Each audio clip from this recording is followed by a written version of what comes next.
So good morning friends. Today we are going to discuss about the how we can assess our own immunity. This is a very important topic in relation to the COVID-19 disease. So myself Dr. S.K. Sutrkar, Department of Pathology.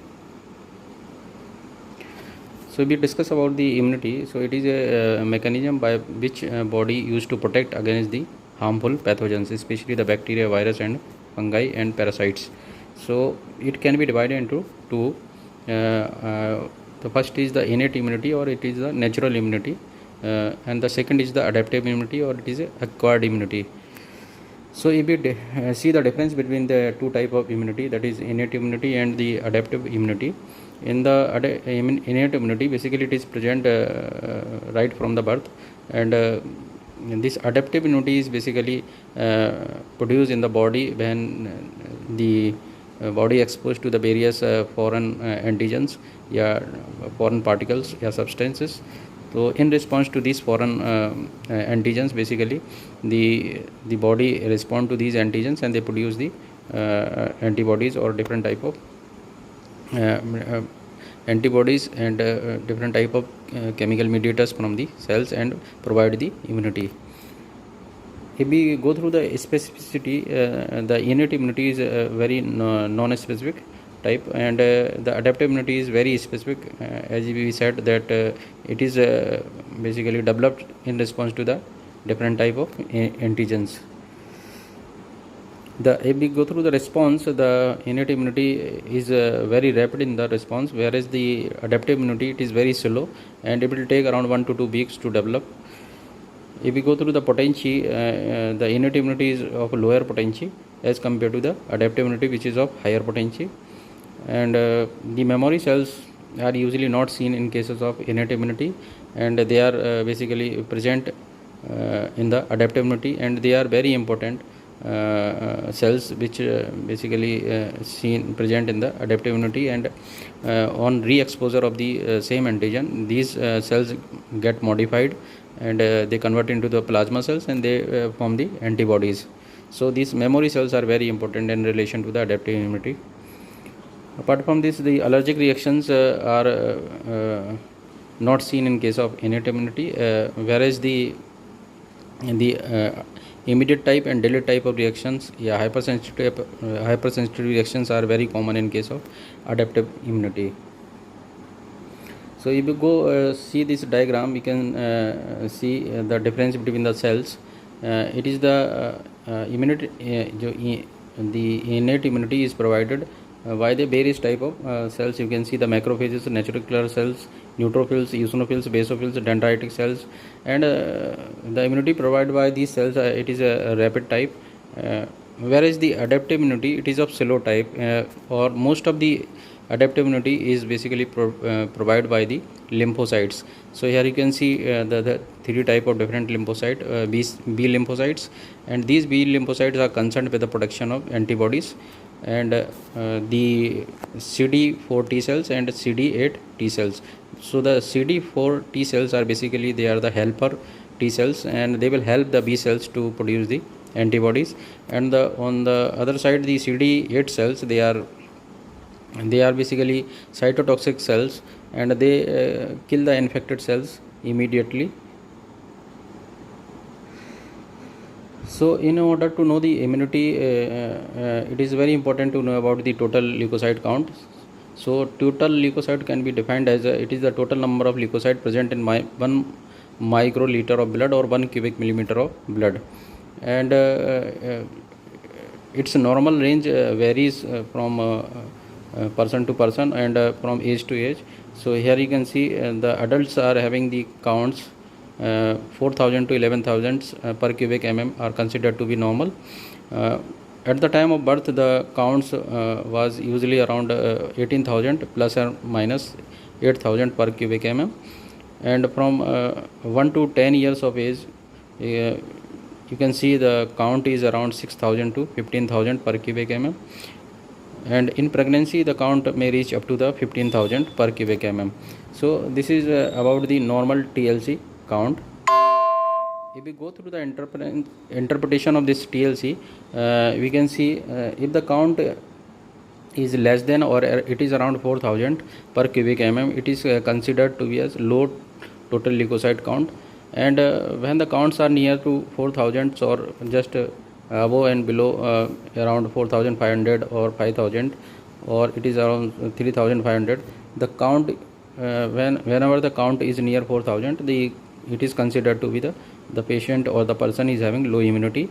And such type of persons, basically they are more prone to the infections, and they if they get infected, it is they are basically it will take more time to recover from that infection. And the medication which is given, it is also for the long time in when the immunity is low.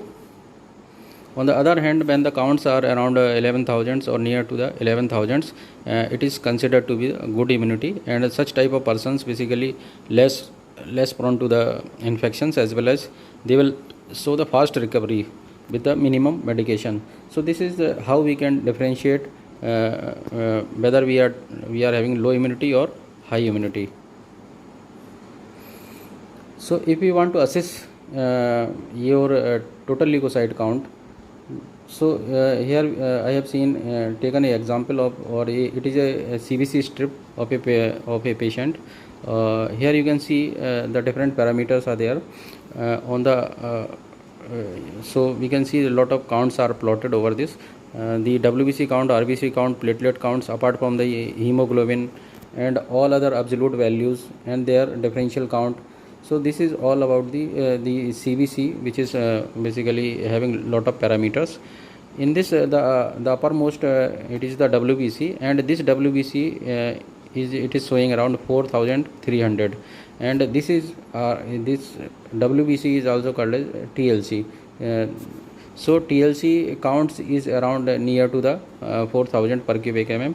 So we can say that this patient or this person might be having low immunity, and such type of persons, they are more prone to infections, and they will take long time to recover from the infection if they get infected, and they will require a long term medication as well. If we go through the second strip of the CBC, here you can see the WBC count, or the total leukocyte count is around 9500, and it is very near to the 11,000, and it is considered to be this person is having a good immunity, and he is having less chance to less prone to the infections, or less chance of infections, and will have the fast recovery with the minimum medication. If you go through the differential leukocyte count, so the white blood cells, they are divided into 5 different types, and here we can see these are the percentage of leukocytes which is present in 100 cells. So the neutrophils, they are basically they are present around 40 to 60%, and the lymphocytes, they are 20 to 40%, monocytes are 2 to 8%, and eosinophils are 1 to 4%, and basophils are 0.5 to 1%. So this is your differential count. On the right side, you can see the different cellular elements which are seen in the blood: the red blood cells, platelets, and the white blood cells. So in the white blood cells, you can see the different type of leukocytes: the neutrophils, basophils, eosinophils, lymphocytes, and monocytes. And these are the different type of white blood cells and their percentage in the blood. If you go through the functions of these leukocytes, the neutrophils are basically prone, or basically they are designed to protect from the bacterial infections or pyogenic infections, and the lymphocytes are basically designed to counteract the viral infection, such as viral infection in HIV, measles, rubella, chickenpox, and all these virus.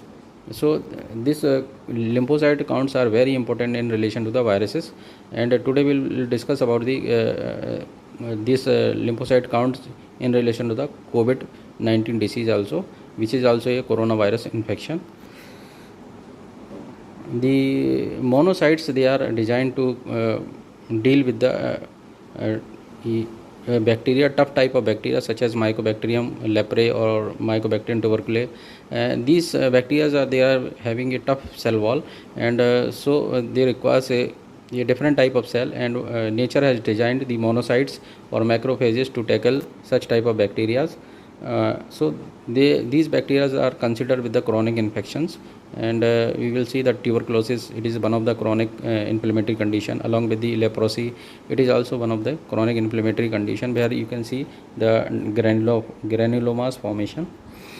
Eosinophils are basically designed to protect from the parasitic infestations or allergic conditions, and basophils are basically designed to they are increased in the allergic condition as well as neoplastic conditions such as CML. So if we go through the lymphocytes, because these lymphocytes are very important in case of coronavirus disease or COVID-19. So here you can see in the peripheral smear, we can see the two lymphocytes, and these lymphocytes having round regular nuclei with a rim of cytoplasm. So here you can easily appreciate in the peripheral smear or blood smear. The normal counts of these lymphocytes or their normal percentage in the blood is around 20 to 40, as we have discussed previously, and these are out of 100 WBCs. So it is they are around 20 to 40% in the blood, and it is seen in many studies that the lymphocyte counts are usually decreases in cases of COVID-19 patients, and those who are having good lymphocyte counts, they are basically have the good prognosis. And when the counts are decreased, such condition is called as lymphopenia. So here you can see the lymphocyte counts by knowing these two parameters. One is called lymphocyte percentage and another one is absolute lymphocyte count. So it is written that lymphocyte percentage, you can see it is 24.8%. So it is within normal limit, because the normal limit is around 20 to 40% of lymphocytes. And these lymphocytes are basically designed, as we have discussed, that they are designed for the viral infections, basically to tackle the viral infections. So if we continue with the lymphocytes, there are three important cell population of lymphocytes which are circulate in the blood. So the first one is called cytotoxic T cells, and it is having a special type of CD marker that is called as CD8 markers. By this we can recognize this as cytotoxic T cells, and these CD8 positive cells or CD8 T lymphocytes, they are basically programmed to kill the virus infected or damaged cells. So they are very important in case of viral infections. Second one is the CD4 T cells, or it is also called as helper T cells, because it helps the cytotoxic cell as well as the B cells for in the immune functions. So here you can see because they help the B cells in production of the antibodies, therefore they are called as helper T cells. So here you can see on the right side the B cells, they are concerned with the production of, they are also lymphocytes, and they are concerned with the production of antibodies. And these antibodies production usually take 1 to 2 weeks to develop. So if we go discuss about the few studies which were published in different journals, and I have taken 2 studies from there. The data has been taken: the lymphopenia in severe coronavirus disease 2019, and another one is the lymphopenia predict disease severity of the COVID-19 patients. So in this studies, they have shown that the lymphocyte count has a basically helpful in the prognosis of COVID-19 patients. So they have concluded the study.